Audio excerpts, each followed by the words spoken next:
My name is Tariq Niazi. I am a senior manager and the Consumer Interest Liaison for the New York ISO. I was born in Pakistan and I came here in 1976 as a graduate student, fully intending to go back after my master's.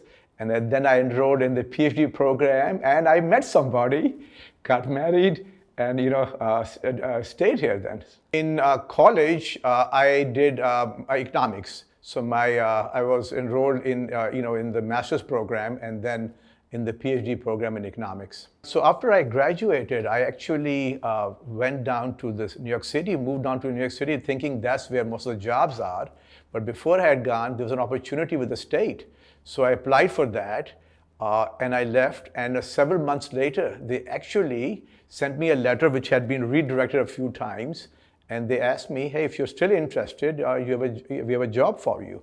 And that was with the New York State Consumer Protection Board in their utility intervention unit. I was involved with the NYISO from the beginning. NYISO was a creation of a rate proceeding at the PSC. I was part of that. So I did help in the process, of forming the ISO. And then later on, once the ISO got going, I was a market participant for many, many years. So I was very familiar with the New York ISO and was a very active stakeholder. I think they offered me the job in mid 2011, and I came over to the NYISO in early October 2011. So my role is that any major market design that we change, I essentially look at what the impact of that market design change will be on consumer costs, on energy costs, on capacity costs, how it will improve efficiency, what will be the impact on the environment, what will be the impact on reliability. So that's my job at the NYISO.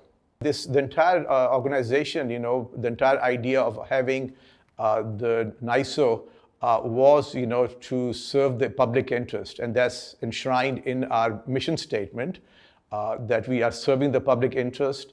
And I think it's important to convey that to decision makers and to the public, that anything we do, any market design changes we do, or any other thing we do, we really are serving the public interest. But at the same time, we want to assure the public, decision makers, the consumers, that any change we make, one of our major goals is to minimize the impact on any adverse impacts on consumers.